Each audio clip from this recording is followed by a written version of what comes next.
as a Bee Gee singer, you're not the focal point. So you got to dress appropriately, usually all in black. Yeah. I know I've seen you got to learn the back two-step shuffle. You got to try to move with the other person if you're singing with another person. And if you are the only Bee Gee singer, then, you can't take away from the person who's the front. You have to be subdued in some way. I've watched shows sometimes where, there'll be 2 or 3 Bee Gee singers and one of them's in sparkles.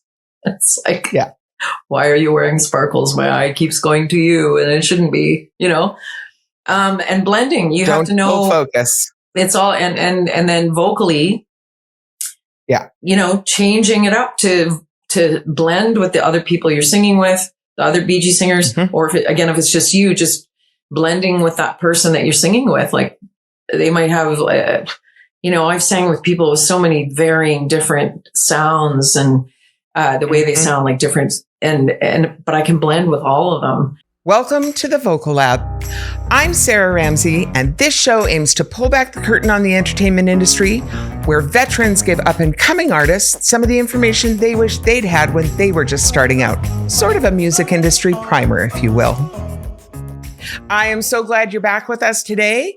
And here's the thing. This is part 2 of our interview. So if you haven't checked out part 1 yet, go back and check that out because there's a lot of groundwork for stuff that we might refer to today. You might want to watch it first.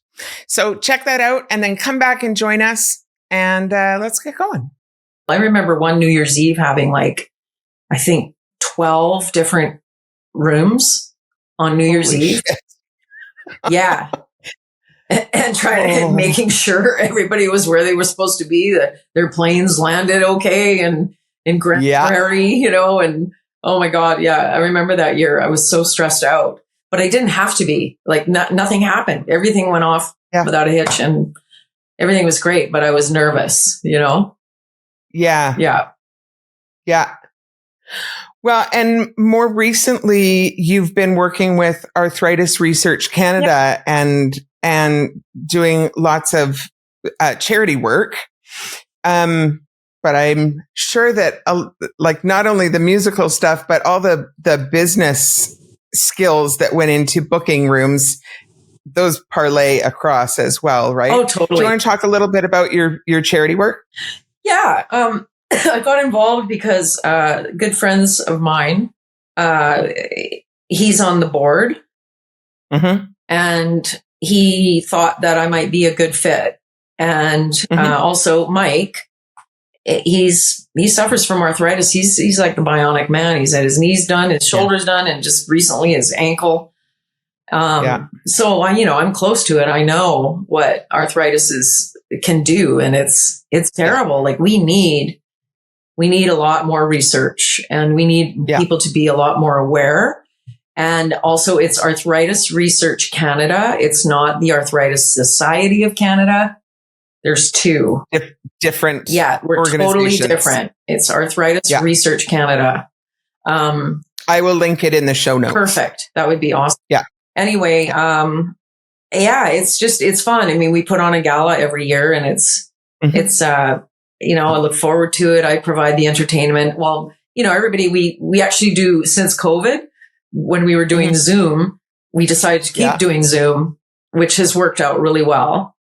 So we all get on and, some of us can't make every meeting, but we all get on and we throw around ideas. And like this year, it's going to be a mid-century modern theme. Mm-hmm. So we're going to have martinis and we've got dueling pianos and just madmen all the way. And the color scheme is kind of pink and orange. It's going to be really cool. Yeah. Yeah, it's going to be fun. But Bill Henderson was supposed to be before COVID hit, and then he couldn't do it. Yeah. So we did a virtual thing instead, but Mike's done it. We had the Powder Blues last year. Anyway, this year we just decided to go a little bit more just in a different direction. So we'll see how it turns out. I'm sure it'll be great. And we have a different location too. We're doing it at the, what's it called? The Paramount? No, not Paramount. Good for me. I don't even know where it is. I just don't want to say the T word. It's the old T Tower. Yes. What's it called? Yes. I don't remember what that building is called now. In Vancouver. Paradox. Yeah. That's Paradox. There we go. Yeah. All right. Okay. Yeah. We usually we're doing it at the Hotel Vancouver up on the roof, but we were finding it to be just a little bit cramped. So the Paradox is a little bigger and just a little easier. So hopefully we'll see. Yeah. Anyway, so it's something, like I said, that's kind of close to my heart, because what I've seen Mike go through, and it's fun. Yeah. Well, and it's nice to be able to use your talents to give back. Yeah. Right? In a way that feels meaningful. Yeah, for sure. Yeah. So the next question I'm going to ask you, it's less about naming names, although you can answer it in any way that you want to, but I am asking more about the relationships. But what do you feel have been the most important relationships in your career that have helped you get to the point where you are today? Well, my dad, of course. Yeah. Despite the family. Family drama. You can't work with family without there being some family drama. Yeah, no, he taught my sister and I at a very early age that the importance of being prepared. Like Mike laughs at me sometimes because, I don't gig very much anymore, but when I do, I want to be prepared. And he goes, he calls me over prepared. And I say, fuck you, I'm learning these lyrics, just because when you have to go sing a song that's not yours, you can't remember the lyrics and you don't think it's a big deal. It's a big deal, Anyway, so he taught us that the importance of being totally prepared, never be late. I'm early again. Mike teases me all the time. We have to go to the airport. Oh, you want to be there 10 hours early? And I'm like, no, I just don't want to miss the plane. So, I don't want to be running through the airport or pushing you in your wheelchair because your foot hasn't healed. Don't get me wrong. Yeah, pushing a wheelchair at a run, it's not a good combo. No. Yeah. Anyway, being prepared, being on time, just,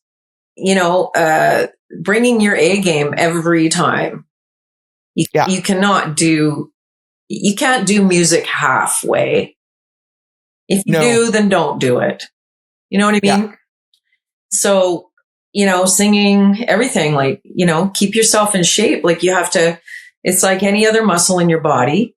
You have to keep it lubed. You got to keep it going. Like when I don't sing for a long time and then I have a show, I'm like 2 weeks before that show, I'm singing every day. Yep. So that I'm 100% by the time that show comes. And I mean, that's just the truth.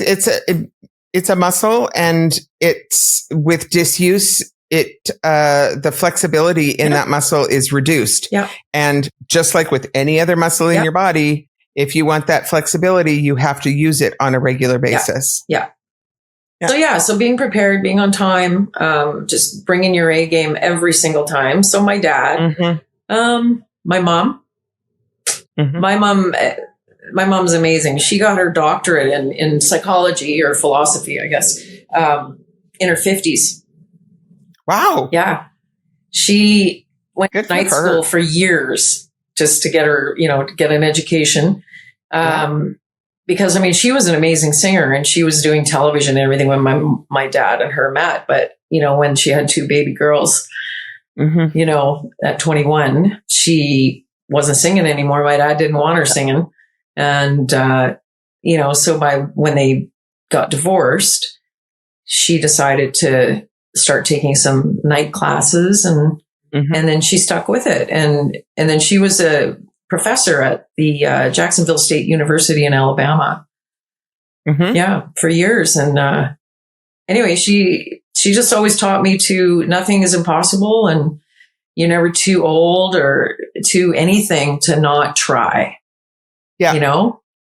Yeah. So, and she's a real smart cookie too. She, like, I probably get my business sense from her. Yeah. Definitely.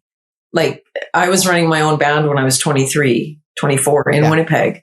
I had 10 people working for me. I had sound and lights and a 5-ton truck because we used to travel everywhere, and a band car, and, writing checks for everybody, and, doing all the business, having all the, having to go to the agency and deal with them. And, that was early on. That was kind of unheard of in the early 80s for a young gal like me to be taking care of business. That's, I said, the first time I was ever called a bitch.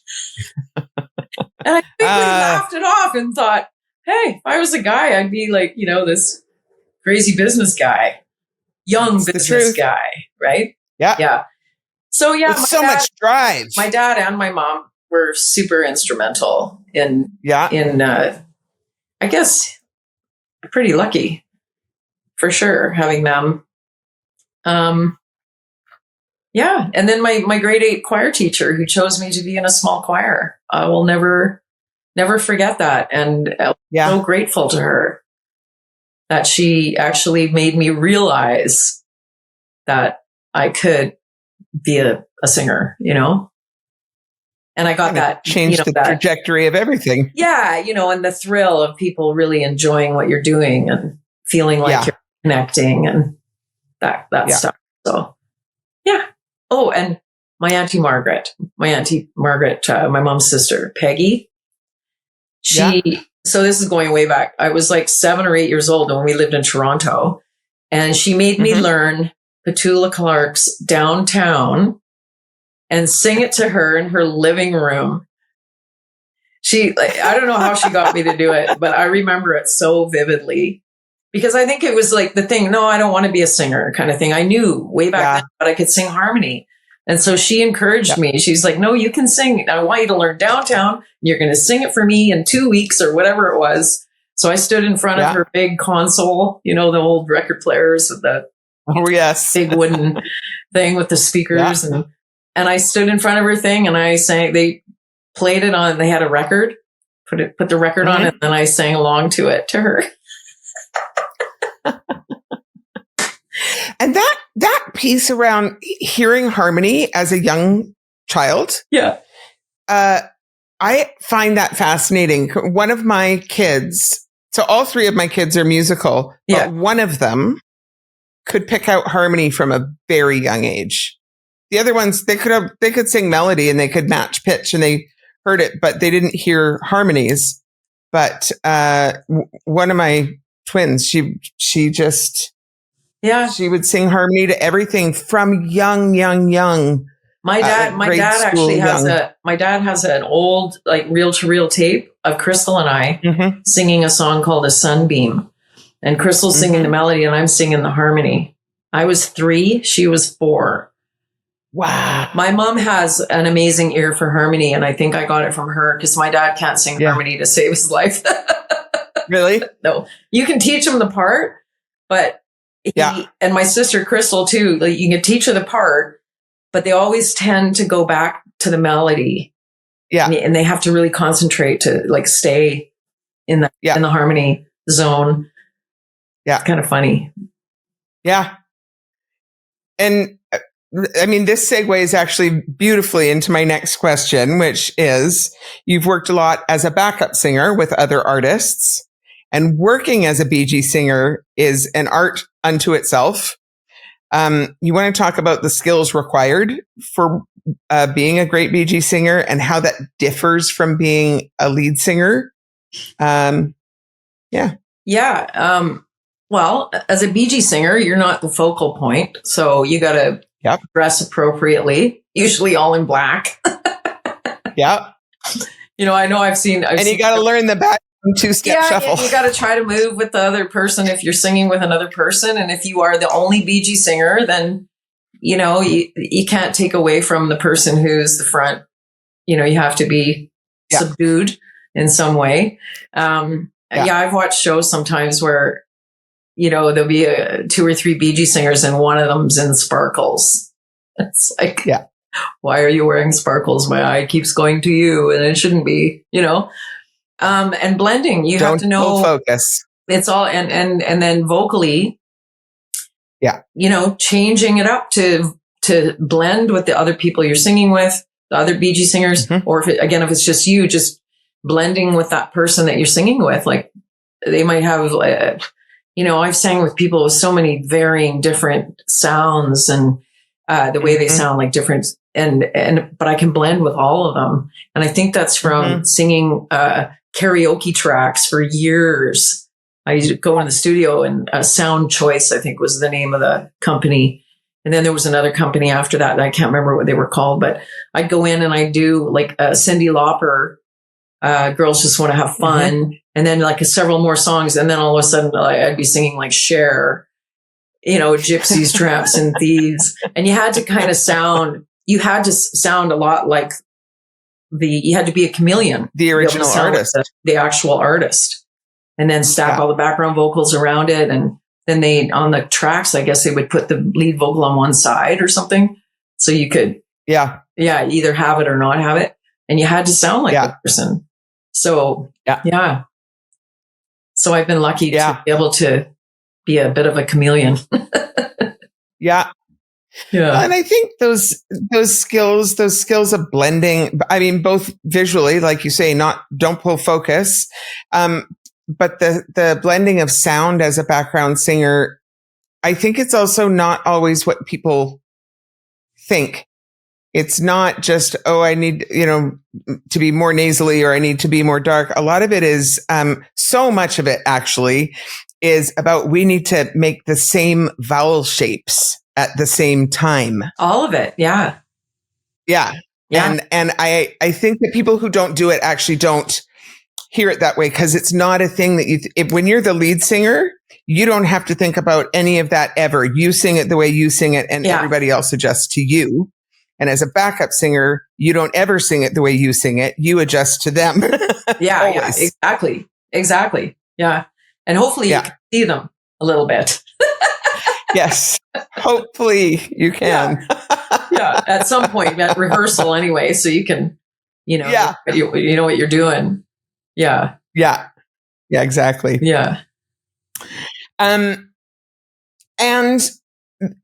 there again, that's life as a Bee Gees singer, but you have also been a lead singer and band leader. So you alluded to it a minute ago, but working as a band leader, and especially as a female band leader, like I see it a lot with my students coming up, especially young women who are coming up, and they've been writing and they're like a solo artist, and now they're starting to have to work with a band. Yeah. And the skills required to be a band leader when they are playing your music or music of your choosing, it's going to be the same either way. But do you want to talk a little bit about the process of being a female band leader? Yeah, I mean, I think I don't think it matters genre. Anybody who's leading something and in charge of something, you have to be surrounded by people who respect you and trust you. You know what I mean? And, you're going to go through people sometimes because they're just they just don't fit, And I mean, I can spot the male chauvinists a mile away, and I just, in my whole life, I've always been able to spot them, and I just didn't work with them. I see the way they treated other people. I'm just, no. So it's all about trust. And I would rather be surrounded by maybe not the best musicians, but people that trust you and respect you, because they become better just being in that kind of an atmosphere. Do you know what I mean? If you're in a volatile atmosphere or, a negative place, I don't care how good you are, there's going to be a weird vibe happening. You know what I mean? And everybody's going to feel it, not just the band. People watching you are going to feel it too. If you're not getting along, you better put on your happy face and, pretend, because people know, people feel it. They just do, so I'd rather work with people who aren't, the best players in the world, but are there because they want to be there and are having fun. And you know what I mean? Yeah. I've never worked with bad musicians. I mean, lucky me. Well, I think when you're working at the professional level, you're not in a context where you very often have to work with bad musicians. No, because typically they're not working at the pro level. Well, yeah, you wouldn't be working that level anyway. So yeah. One of the things I see with younger singers coming up, though, is and here again, I'm saying specifically female singers coming up, is that discomfort or hesitancy around speaking up to ask for what you want for in the music and learning that communication skill. And I think it's for all the same reasons that you're talking about, having been called a bitch through your phases of your career. I think that it's a piece of communication that can be hard for younger female singers to learn, but it's a requirement to step into the role of a band leader. Absolutely. Actually, my niece, Cathy with a C, St Germain, she is in a development deal right now with, I can't remember. Anyway, they're a part of Warner Canada. Yeah. And she just released her first single the other day. But before she went into business with these people, we had a really good conversation, and I had a lawyer friend of mine in New York talk to her, and we went over the contract with her. And I basically just said to her, listen, honey, this is what you do. If you're unsure of something, ask. Don't be afraid to ask. It doesn't make you look stupid. It means that you're listening and you're learning. And if you don't ask, then you're going to be blind and you're going to run into problems. So always ask. If something you're not clear about, ask them to clear it for you. Do you know what I mean? And so I gave her, we talked for hours. We're very close. I'm so proud of her. And she, I think she's going to do really well. Plus she's got 3 little boys. So, wow. I said, you have to prioritize, but you have to work out a balance, and the people you're working with have to realize that as well. And if they don't, then you don't want to be working with them. Yep. Simple. Thankfully, these 2 fellows that are working with her, they're wonderful. So, good. Yeah. Good. Yeah. So, wow. But I would just tell young people that don't be afraid to ask if you don't understand something. Yeah. It doesn't mean you're stupid. And if they make you feel like you're stupid, then you don't want to be working with them. Yeah. Absolutely. Yeah. So let's talk about the realities of life with an instrument that lives inside our bodies. There's an impact that live work and studio work and just life in general have on your body and voice. And it's different than when you play a mechanical instrument that you can put down and walk away from and not use every moment of the rest of your life. Well, sometimes I wish I did play an instrument, then I could just put it down. Right? Yeah. I don't know. I mean, I have music going through my head constantly, I would say. There's always something going on. Yeah. I don't know. I don't really know how to answer that. Well, I'm asking, I guess, more specifically about things like, because your voice lives inside your body and you use it all the time, all day, every day. So things like a dry environment or a long meeting where you have to talk a lot, or being out in a restaurant where there's a lot of ambient noise, or or playing a gig where you have to go and talk to people on the set break in between. And that leaves you with less voice when you're on stage. Yeah. And like those complications to having a voice that a guitar player doesn't care if he goes and talks to the crowd in between on the set break. It doesn't affect his hands when he goes back on stage, but it does affect our voices. Yeah. So it's those kind of intersections that I think singers face differently than other musicians do. Yeah. And therefore we have to sort of create a lifestyle or plan ahead a little bit differently to take care of our instruments. Sure. I remember back in the day in Manitoba, if we were doing a show, well, it wouldn't even matter. We actually traveled in our 5-ton truck with humidifiers. And I always had a humidifier because I knew it's going to be dry and it's not good for your voice. And, you know, fisherman's friends are your friend, let me tell you. And Buckley's taste terrible, but it works. Yeah. And, you know, you learn quickly, you know, I mean, I think the music business has changed for just like the working musician, at least in Vancouver. There's hardly any places to play anymore. Like I remember going into the agency and like begging for a week off.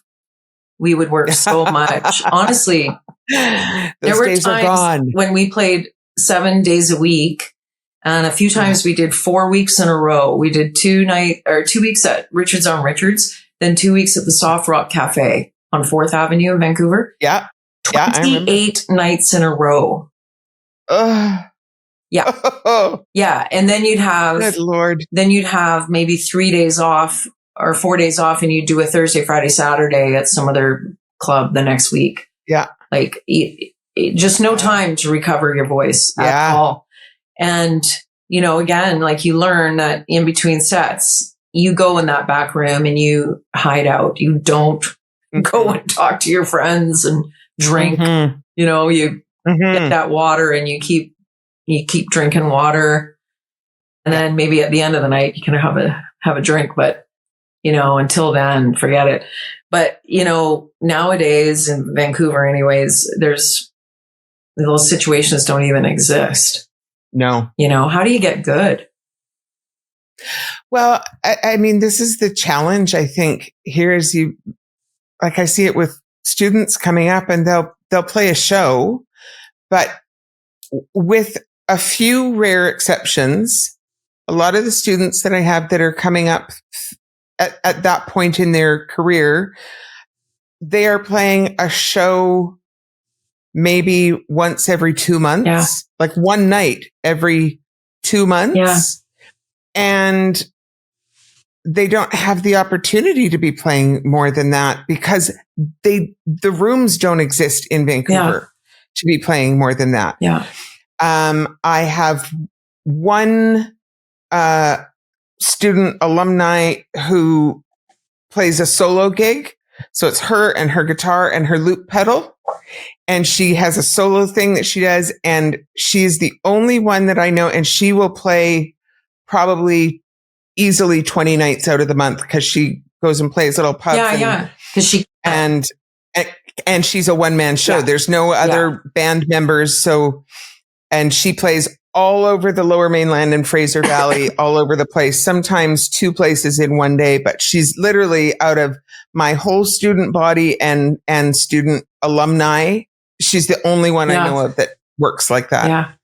There's like nowhere for bands to play every single week. Like it's crazy. It's too bad. Yeah. You know? Yeah, the scene has changed. I don't know if that's different in different cities, if there's still more opportunity in different live rooms. I think there's a different culture of live music. Yeah. It's maybe still a bit more. Well, Winnipeg, you know, funny enough, even today, there's all kinds of places to play. Yeah. It's way better. It was always better. I can't remember who was in charge, who was the premier at the time, but he passed a law that if you were going to serve alcohol, you had to have live entertainment. I love that law. Yeah. And I think he implemented it in the 80s, like the early 80s. Yeah. And I think it went away maybe, I don't know, five years ago, maybe. Yeah. They changed it, but people are so accustomed to it, and we're doing it for so long. They still are. Yeah. So yeah, a lot of places to play there. No kidding. Yeah. Yeah. It is something that is sorely missing in the landscape of Vancouver. Totally. Yeah. And not just for us old farts, but well, I think it was for the young ones. Curtis too. said it right. She reached out to somebody like Ozzy Osbourne or something and said, "Can't you do a show at noon?" Isn't that How about the truth? some afternoon concerts? I think that's what she said, and I laughed. I went, "Oh my God, she's so right!" Like, like the shows that I do now, like I'm doing like this yacht rock band. Yeah, sharing the vocals with MA Yacht. Yeah, and love her. We laugh because the shows we do are like at 7:00, like you're done by 9. That's the dream gig, as far as I'm concerned. If it's later than 10, forget it. I would fall asleep driving home. Well, the combo of the late nights and the requirement of wearing heels. Oh. That's a hard no. The biggest fear when I have a gig is, what am I going to wear on my feet? Oh my God. I now just own a closet full of sparkly sneakers. Very nice. I don't know if you can see them on camera, but yeah, I just own sparkly sneakers because I can wear them with dresses and I'm still in flat sneakers. Nice. I found a pair of, you've heard of Clark's. Yes, I have. Yes, Clark's cork heel, like platform. And they're white, like a sandal, and they go around your ankles. So you're like they're quite supportive. Yeah. And they're so comfortable. That's what I wear. Yeah. I can do 2 sets in those. When Saffron and I were still doing the ticket pre-pandemic, we were wearing heels, but we would, for 3 sets, we would take 3 different pairs of shoes, because although they were heels, at least if it was a different pair each set, it was a slight break for your feet. Well, some of the last casino gigs I did too, I would bring in my airport roller bag. Yeah. It had 3 pairs of shoes in it. Yeah. I also learned the hard way that if you're wearing the zip up knee-high boots, you can't take them off between sets, because by then your feet have swelled and you can't zip them back up. I know. Oh, the things we have to go through. It's the truth. It's the truth. I'm all for comfort and fun. Right? Yeah. If it's not fun, I'm not doing it. And if I'm not comfortable, I'm not doing it. I think we should form a girl group where we just basically show up in pajamas. Sounds good. And it's a 4 p.m. curtain call. Yeah, and no cameras allowed. Yeah. And we'll just be called the old biddies. Yeah. I like it. I'm in. Call me. Is there anything that you see often missed or misunderstood by up and coming singers in the industry? Yeah, I think a lot of the younger generation, especially the ones who make it big early, don't understand, don't realize how taxing it is on your body, not just your voice, your body. Like the Justin Biebers and the Shawn Mendezes, they're canceling their tours because they're exhausted. And of course they're exhausted because they had no clue what touring was going to do to them, Like touring is not easy. No. Touring, the traveling is the hard part. Yeah. The show is easy peasy. It's getting to the show and, preparing for it. And that's the hard part. And it's tough. And when you're young, you think you're invincible. So, you finish your concert and you go out for dinner and you're drinking and, then early in the morning, you got to get on that tour bus or on that airplane. And, if you don't have somebody there, keeping you in check, you're going to get in trouble and you're going to cost people a lot of money. a lot of money. Yeah. Which is a lot of money. Yeah. Which has happened to a lot of young artists. And yeah. Yeah. So you got to take care of yourself. And, some people are lucky, like, Taylor Swift, she has her whole family working with her. And I'm sure her mom and dad made sure early on that she was getting sleep, get them right amount of sleep and taking care, making sure she's okay. Yeah. And I think that speaks to the concept of, like, at whatever level of career you're at, whether they are your actual, like,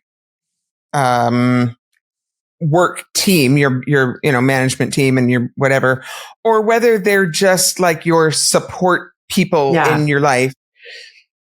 I think in a career in the arts, in a performance capacity, I mean, we are specifically talking about music, but I think it's probably true across the board in performance disciplines, that it's really important to know who your people are, who your team is, where that support is, who is going to help keep you accountable, who is going to help keep you accountable to taking care of yourself when you need to. Because sometimes we need those people, and it's not always going to be your mom. Maybe it's going to be your best friend. Maybe it's going to be somebody else. Who knows? Yeah. But who's going to say, you have to have people calling you out on your stuff. Otherwise, you're just going to be a nightmare. Yeah. And a lot of those around too. Right? As your star rises, there's more and more yes men in the landscape. Yeah. It is so important to have people who are willing to say no. Exactly. Yeah. Or things get very skewed. Oh, yeah. Quickly. Yeah. Yeah. Yeah. Yeah. Is there anything else that we haven't covered today that you feel is really important for up and coming artists to know? I think if you have a dream, you have to go for it. Yeah. Don't be afraid. And this is what I always say to people who say to me, oh God, I can't sing, as a singer, right? I always say, yes, you can, and you should. Doesn't matter if you want somebody to listen to you, you just should. It's a form of expression. It's just so good for your soul. Whether you're in the shower or in your car by yourself or on stage, in front of, a handful of people or thousands of people, it's just good for you. And if you're lucky enough to be a performer, then, like I said before, bring it, own it. And because the reward is so rewarding when you connect with people with a gift. Yeah. It really is. It really is. There's no other feeling in the world, right? Yeah. Yeah. It's so true. Yeah. But it's also, like I said, it's just, it's expressing yourself. So don't say you can't. Anybody tells me they can't sing, I always tell them, yes, you can. And you should. Yeah. Yeah. And it's not, I mean, for most of the world, I guess it's different if you're going, well, it is different if you're going into a career that requires it. But for most people, music it's about joy. It's about that. It doesn't matter if you're good or not. No. That's not purpose. And I mean, if it makes you feel good, like if you want to, if you're 70 years old and you want to learn the piano, do it. Yeah. So what if you only played Mary Had a Little Lamb? Big deal. Yeah. Music is universal. Music is life as far as I'm concerned. I can't believe it's banned in some countries. Like, it's just absurd to me. Yeah. Just why? Yeah. It's so important. It's so important. And it's so important in schools, like early on. I mean, I think it makes kids better at math and better at communication, especially if they're doing theory. It's just so important. It's like music is music, man. It's like, it's life. Yeah. Yeah. It really is. Yeah. And purely as an aside, but we might as well take this moment to mention it. in the scope of theory, your sister, do you want to just mention her theory? She's built a whole business out of music theory. Well, my stepmom, Glory. Oh, your stepmom. Yeah. I'm sorry. I had that relationship wrong. Yeah, Glory has written an incredible series of books called Ultimate Music Theory. Mm-hmm. It's worldwide. She works her tail off. She's written all kinds of other books as well, but Ultimate Music Theory is her baby, and it's been adopted in a whole, just like worldwide. Anyways, it's incredible. It's great. I've used it to teach music theory. I've got a bunch of her resources, and they're fantastic resources. Yeah. And then Sherry, my little sister, she's like a piano virtuoso, not to mention an amazing singer, but that's her mom, making her practice when she was 4. Yeah, no kidding. Yeah. So, well, where can people find you, Cathy? Web, social media? You know what? I'm not coming. I'm on Facebook. Yeah. Catherine with a C, St Germain, ST, no period, just a space. And then Germain, no E at the end. Like means. I will link it in the show notes as well. And I think I'm on Instagram, but I never go there. I'm pretty sure I'm pretty sure I signed up for Instagram, but honest to God, I have no clue. That's it. No Twitter, no whatever all any of those other things are called. Nope, not me. That's fine. Yeah. So if you want to find Cathy, you're going to have to follow the Facebook link, and you have to send me a friend request, and then that's right. You go to my friend request. If we don't have any mutual friends, I'm probably not going to add you. You know what? I get friend requests all the time. Honestly, I can't tell you how many apparently single doctors there are that are just dying for my company. But that's the new thing. I like multiple ones a day. Anyway, I respond to none of them. But I will say that when people send me a friend request, if we don't have any mutual friends, or if I don't already know who you are, if you don't also send me a message that says something that tells me why you want to, like, I'm talking about Facebook specifically because I keep Facebook, like, that's friends and family and people that I actually know in real life. Yeah. Instagram is different. TikTok is different. But Facebook, if you don't send me a message that tells me why you want to connect with me or how we might know each other. The weird thing about the message thing is weird too, though, because if somebody sends you a message, it's hidden. Well, no, but if you respond, now they have your phone number. Ew. Yeah. Oh, so you've got to be able to take your phone number off of. I don't know how. That. Oh. I'll come and help Probably you, Marge. In your privacy thing. I'm so not a techie. Yeah. Well, when you come back from the States, we'll sit down and I'll help you figure out your social media. Yeah, we got to get together. It's been too long, Missy. Are you in one? It has been. Yeah. Okay. Yeah. I'm still only like, we live so close. It's ridiculous. In the same house? No, we moved about 2 years ago, but we're like 5 blocks from where we were. So okay, good. Still right down in that same neighborhood. Yeah. So, yeah.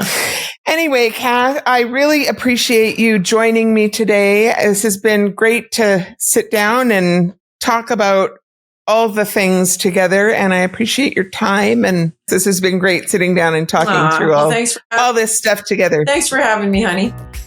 Yeah, nice to see ya. Yeah, you too. Love ya.